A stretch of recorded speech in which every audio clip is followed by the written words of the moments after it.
All right, today we're doing something a little different. We're going to try and understand a single, really complex mind, not by looking at one idea, but by exploring the incredible range of their work. We're talking everything from wearable tech all the way to theories of time travel. The goal? To see the person who connects it all. So, let's start with this idea right here. It's a real head-scratcher, isn't it? It basically says you can't rewind your own life, but you can rewind the universe around you. It completely flips our usual ideas about reality on their head. And that begs the question, right? Who thinks like this? Who comes up with an idea that's so out there? To figure that out, we're going to build a portrait of the author, Reace Freeman, layer by layer. And we're not starting with the wild abstract stuff. We're going to start with his most practical, boots-on-the-ground work. So, our journey begins here, looking at Reace Freeman as this really pragmatic innovator. Let's call this first layer of our portrait the maker and the fixer. This is the guy who sees all sorts of different real-world problems and just starts engineering solutions. And right away, you see the sheer range of his focus. I mean, it's just incredible. On one hand, he's designing something that works on a person's body, and on the other, he's tackling a problem that literally encircles the entire planet. Now, check out the level of detail here. This is so much more than just a vague idea. It's a whole new language, but when you feel instead of hear. 2 short buzzes mean a new hunter's nearby. 3 long ones, that's an animal call. He's literally designing a new sense to make people safer and more aware out in the wild. Okay, so from our bodies to outer space, look at how he approaches space junk. The solution isn't just technical, build a bigger net or a space laser. No, his thinking is totally systemic.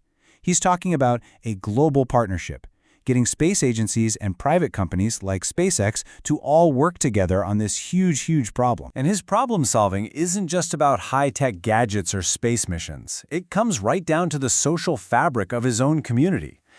He's proposing a volunteer group to fix up homes using junked materials from the city landfill, and a whole plan based on psychology to help kids get to school on time using positive rewards. So, we've seen the builder, we've seen the fixer, but what's the engine behind all this? What's driving him? Let's peel back that next layer and meet Reace Freeman, the advocate. The part of him that's all about justice, empathy, and supporting other people. This quote is from a book he wrote for single dads called The Atlas Men.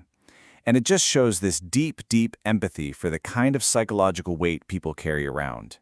He sees that invisible struggle, that burden, and he feels like he has to do something about it. But his advocacy isn't just a vague feeling. It's built on a really clear ethical foundation.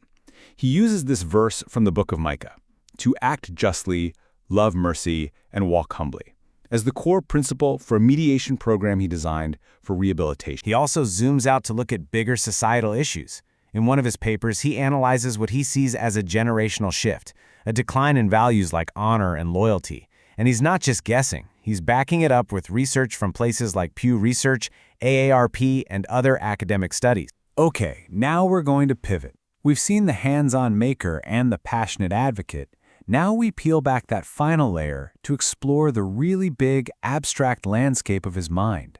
This is the architect of ideas, and this is where we find the ultimate questions that seem to power everything else he does. You'll see that this thinker really works in 2 major modes. On one side, he's a storyteller, literally building entire fictional worlds from the ground up. And on the other side, he's a philosopher, proposing brand new ways to understand our own reality. His fiction really runs the gamut of the human story. You've got The First Light, which is all about the birth of belief way back in prehistoric times. Then there's The Cosmic Frontier, a massive sci-fi space opera. And then Infinitularity, which is this wild metaphysical dive into consciousness itself. He's exploring where we came from, where we're going, and the universe inside us. So along with the novels, he's developing these really complex philosophical theories. This one, the 4-term ontology, is his explanation for how reality itself comes into being. It starts with 0, just pure potential.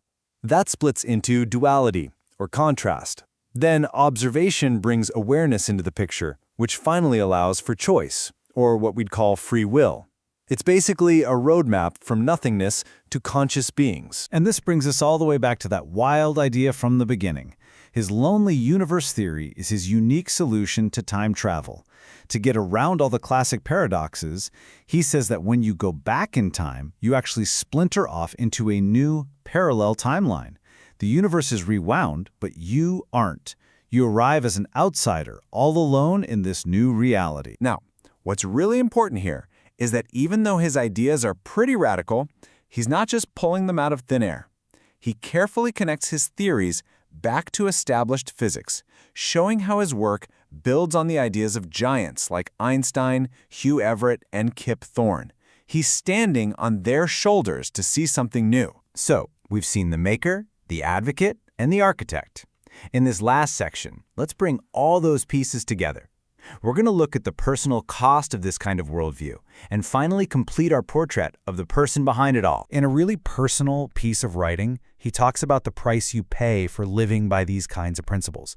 He's incredibly vulnerable here, admitting that trying to be a virtuous person can sometimes feel less like a gift and more like a crushing weight. And for him, that abstract struggle became very, very real. For years, he carried that weight for other people, and it cost him a lot personally. But then, at age 38, he hit a turning point.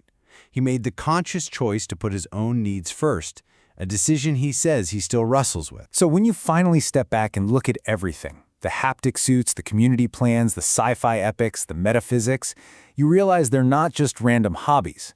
They are all different expressions of one single, unified mission: to understand the human condition, to try and fix what's broken, and to help us all reach our full potential. And this last quote really ties it all together.